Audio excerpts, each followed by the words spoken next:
Masih dalam Diklat Mada Tukar Perhubungan 2020. Selamat datang kembali. Dan juga rekan-rekan, seperti yang sudah saya sampaikan sebelumnya, kita akan segera mendengarkan pemaparan mengenai tata kelola organisasi di lingkungan Kementerian Perhubungan yang akan disampaikan oleh Sekretaris Jenderal Kementerian Perhubungan Bapak Djoko Sasono, ya. Dan tentu saja seperti yang juga tadi saya sampaikan, pasti tentunya Anda sangat penasaran sekali seperti apa sih kira-kira organisasi yang akan dijalani ke depannya. Langsung saja kita mau berbincang-bincang dengan Bapak Djoko Sasono. Selamat sore Bapak. Selamat sore Mbak. Apa kabar Pak, sehat Pak? Alhamdulillah sehat. Alhamdulillah. Pak Djoko Sasono, saat ini kita mengadakan diklat sedikit berbeda nih Pak Djoko ya.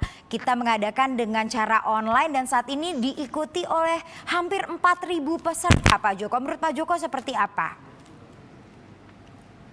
Ya, luar biasa. Oke, baik. Pak, sudah siap dengan materinya ya Pak ya?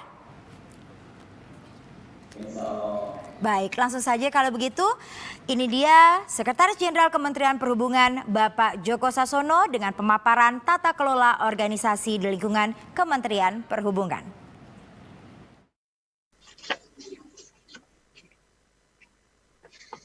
Bismillahirrahmanirrahim. Assalamualaikum warahmatullahi wabarakatuh. Yang saya hormati kawan-kawan pejabat di Kementerian Perhubungan, yang saya banggakan dan saya sayangi, para peserta Mada Tukar tahun 2020 Kementerian Perhubungan. Assalamualaikum warahmatullahi wabarakatuh. Selamat sore, salam sejahtera untuk kita, Om Swastiastu, Namo Buddhaya, salam kebajikan, salam kebangsaan. Pertama-tama tentunya saya mengajak hadirin sekalian untuk senantiasa memanjatkan puja, puji syukur kepada Allah Subhanahu wa Ta'ala, Tuhan yang Maha Esa, karena atas limpahan rahmatnya kita bisa hadir pada acara yang mulia ini, yaitu untuk saling bertukar pikiran dan juga untuk menambah pengetahuan dan wawasan. Saya diberi tugas sangat berat untuk saya, yaitu menyampaikan tata kelola organisasi Kementerian Perhubungan. Saya ingin mengambil jalan pintas saja secara sederhana bahwa Kementerian Perhubungan adalah salah satu kementerian yang ditugaskan untuk melaksanakan tugas kepemerintahan dalam rangka untuk melaksanakan berbagai hal, antara lain adalah pembangunan dan penyelenggaraan transportasi. Di dalam Kementerian Perhubungan, organisasi ini dipimpin oleh seorang menteri. Dan menteri ini dibantu oleh pejabat-pejabat Eselon 1 yang saat ini secara nomenklatur disebut pimpinan tinggi madya, yang antara lain terdiri atas Direktur Jenderal, Inspektur Jenderal, Sekretaris Jenderal, Kepala Badan, staf ahli menteri, dan juga staf khusus.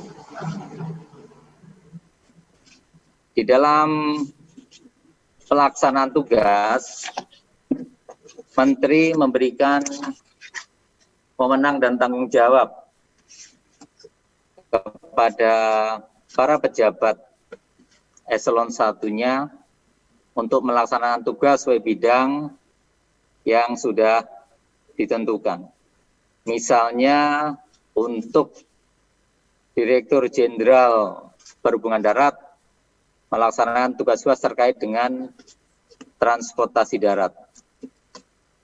Direktur Jenderal Perkeretaapian melaksanakan tugas-tugas terkait dengan transportasi perkeretaapian. Direktur Jenderal Perhubungan Laut melaksanakan tugas-tugas terkait dengan transportasi laut, dan Direktur Jenderal Perhubungan Udara melaksanakan tugas-tugas terkait dengan transportasi udara.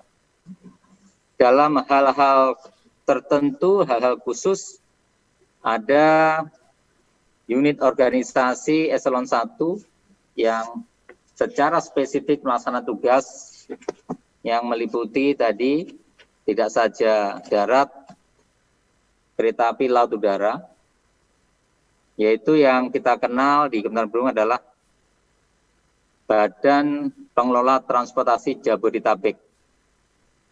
Ini adalah badan khusus, badan yang dipimpin seorang kepala badan yang merupakan pejabat eselon 1A. Yang tugasnya adalah melaksanakan penyelenggaraan transportasi yang terpadu di wilayah Jakarta, Bogor, Depok, Bekasi, Tangerang, Jabodetabek. Kemudian ada juga Sekretaris Jenderal yang ditugaskan untuk menangani masalah administrasi kepemerintahan terkait dengan perencanaan, personil, keuangan, aset, dan sebagainya. Kemudian ada Inspektur Jenderal yang ditugaskan untuk melakukan pengawasan terhadap pelaksanaan tugas di Kementerian Perhubungan. Ada juga Badan Pengembangan Sumber Daya Manusia Perhubungan yang melaksanakan tugas pendidikan dan pelatihan sebagaimana juga melaksanakan mari tukar ini. Dan juga ada Badan Penelitian dan Pengembangan yang nanti insya Allah akan berubah menjadi Badan Kebijakan Transportasi yang tugasnya adalah membantu Menteri menyiapkan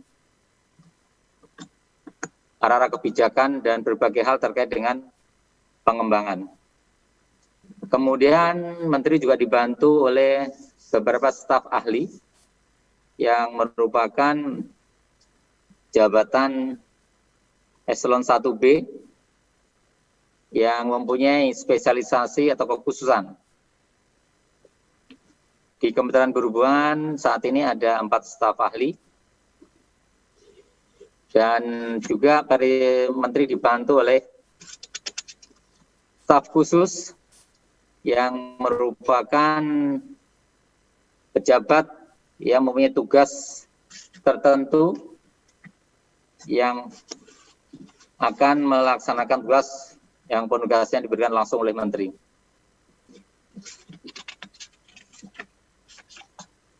Para peserta media tukar, saat ini di Kementerian Perhubungan, setelah tadi saya sampaikan tentang pejabat eselon 1 yang merupakan lapis pertama setelah Menteri, kemudian ada namanya pejabat eselon 2, yaitu lapis kedua setelah Menteri. Menteri, kemudian eselon 1, dan kemudian sekarang di bawahnya eselon 2. Eselon 2 ini disebut direktur untuk mereka yang menempati jabatan di Direktorat Jenderal, di Badan Pengelola Transportasi Jabodetabek, disebut inspektur bila ditugaskan di Inspektorat Jenderal, dan disebut sebagai kepala pusat yang bertugas di Badan Litbang, bertugas di Badan Pengembangan Sumber Daya Manusia Perhubungan, ada juga yang bertugas di Sekretariat Jenderal. Kemudian ada disebut kepala biro yang berada di bawah Sekretaris Jenderal. Jumlah dari pejabat eselon 2 di pusat dan juga yang ada di daerah, ada juga memang untuk pejabat eselon 2 setingkat direktur yang tugasnya membantu Direktur Jenderal membantu Kepala Badan Pengembangan Sumber Daya Manusia Perhubungan dan sebagainya, yang kita sebut dengan Kepala UPT. Saat ini jumlah pejabat eselon 2, baik yang di pusat maupun yang di Kepala UPT, itu ada 95. Nah, kemudian layar berikutnya di bawah eselon 2 ini ada eselon 3 yang jumlahnya 509. Eselon 3 ini nomenklaturnya nama-namanya berbagai macam, tapi intinya selain dia sebagai kepala UPT, unit pelaksana teknis yang membawai satu organisasi otonom, juga ada eselon 3 yang berada di bawah organisasi eselon 2. Misalnya kepala bagian, kepala bidang, juga kepala subdirektorat, yang mana jumlahnya tadi saya sebutkan 509. Dan kemudian ada 1.711 eselon 4. Artinya dia berada di bawah lagi dari tadi kepala bagian, kepala bidang, kepala subdirektorat, dan di perhubungan masih juga ada eselon 5 yang jumlahnya sekitar 250. Organisasi di Kementerian Perhubungan yang seperti saya bilang tadi terdiri atas unit-unit satuan kerja yang jumlahnya adalah sebanyak 551 dengan rincian untuk di Dijen Perhubungan Darat ada 26, Dijen Perhubungan Laut ada 296, Dijen Perhubungan Udara ada 172, di Dijen Perkeretaapian ada 11, di BPSDM Perhubungan ada 27. Kemudian untuk pusat ada 19, jadi total 591. Inilah organisasi Kementerian Perhubungan yang tersebar di seluruh wilayah Indonesia.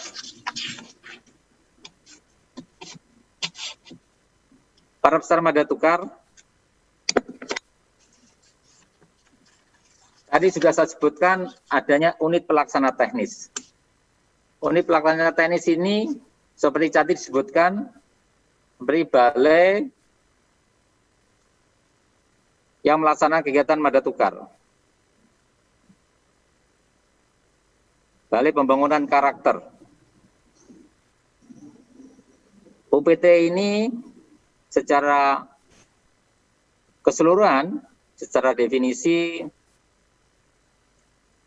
adalah satuan kerja yang bersifat mandiri, yang melaksanakan tugas teknis operasional tertentu dan atau tugas teknis penunjang tertentu dari organisasi induknya. Seperti tadi saya sampaikan bahwa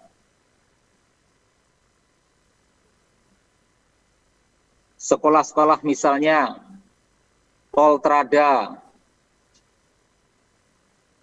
Sumatera Selatan, Poltekpol Surabaya, Poltekpol Sulut, itu adalah UPT-UPT, unit pelaksana teknis, di bawah naungan daripada Badan Pengembangan Sumber Daya Manusia Perhubungan.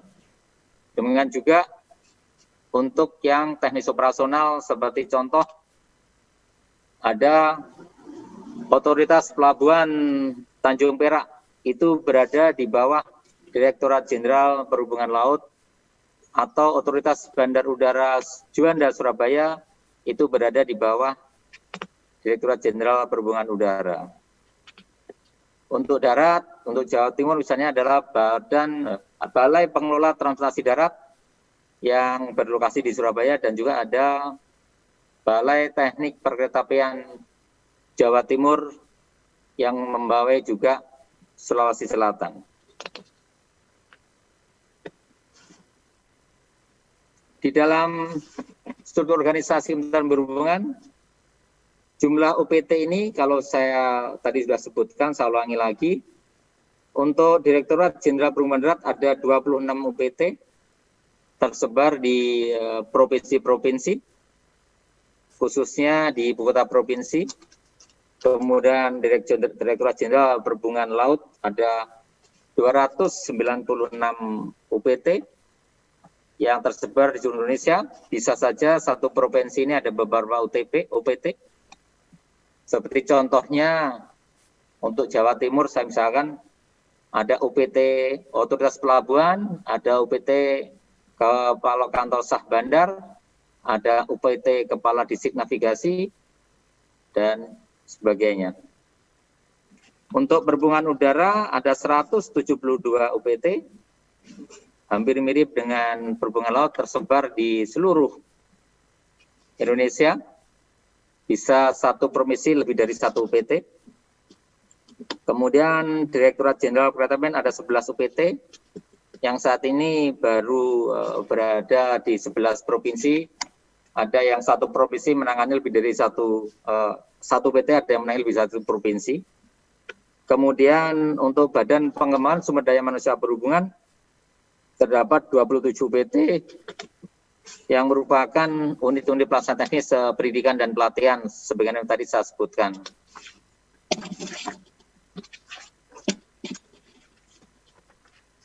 Pertama ada tukar yang saya banggakan. Dari 4.000 peserta ini nantinya akan terdistribusi di berbagai unit eselon 1. Di Sekretariat Jenderal, Inspektorat Jenderal, Direktorat Jenderal, Badan Litbang, Badan BPSDM, juga Badan Pengelola Jabodetabek.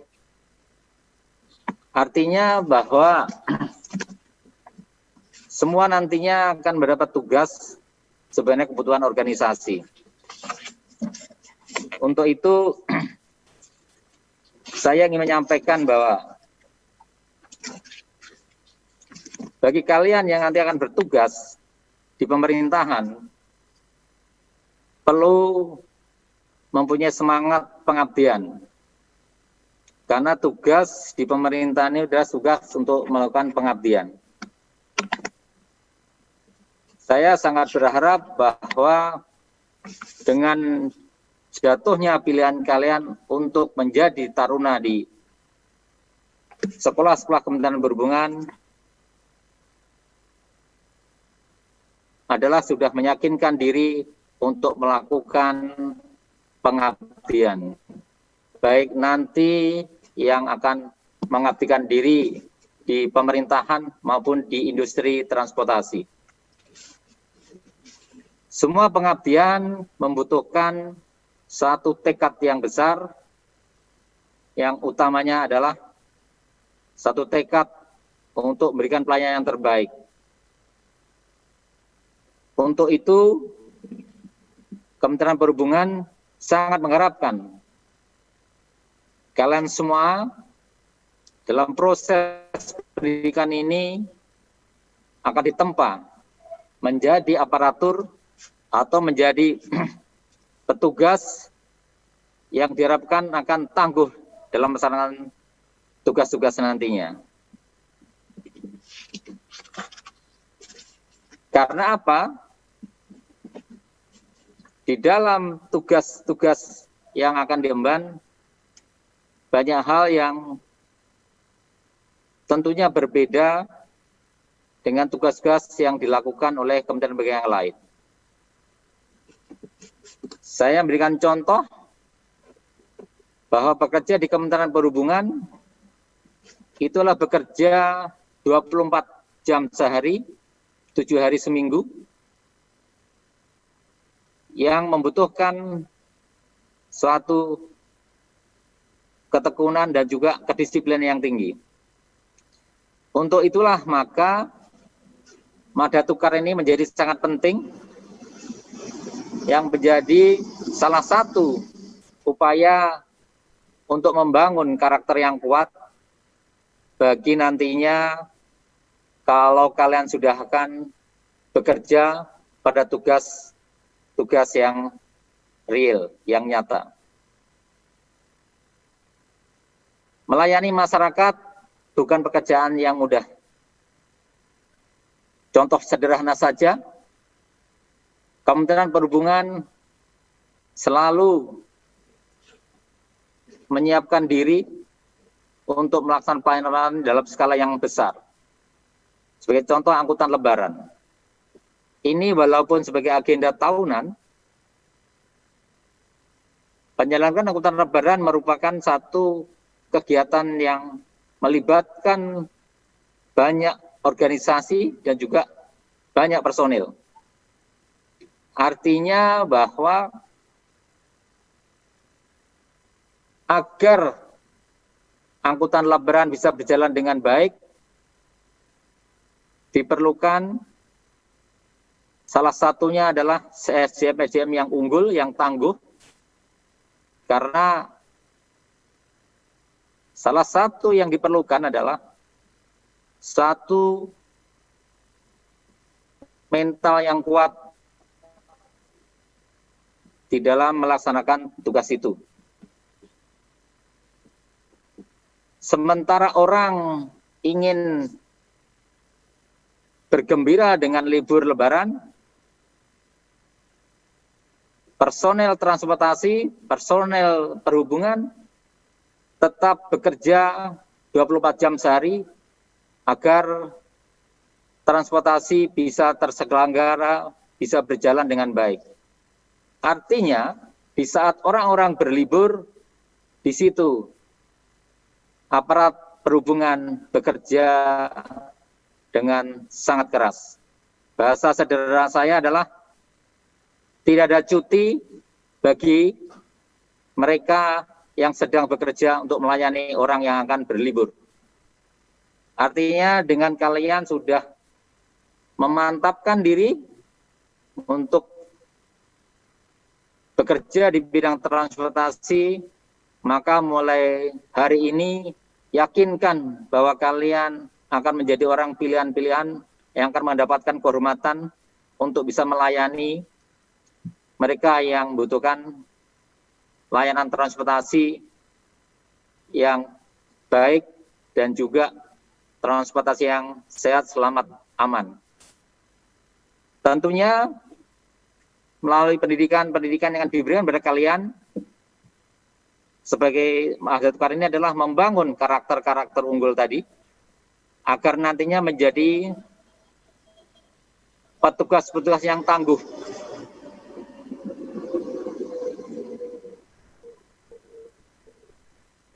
Seperti saya katakan tadi, tidak ada cuti pada musim-musim liburan. Justru musim liburanlah kita bekerja secara total. Tanpa mental yang tangguh, kita tidak mungkin bisa melayani. Belum lagi terhadap tantangan-tantangan fisik lainnya, misalnya di pelayaran, yang akan bekerja mengarungi lautan, hanya yang tangguh saja yang dia siap menghadapi tingginya ombak di atas 6 meter. Jadi tentu saja proses-proses ini harus dijalani dengan baik. Saya ingin menyampaikan pesan dari Pak Menteri bahwa Madatukar ini menjadi satu cara untuk membangun kebersamaan bagi semua taruna yang akan menempuh pendidikan di sekolah-sekolah Kementerian Perhubungan. Ada satu frekuensi yang harus dibangun dengan Madatukar ini adalah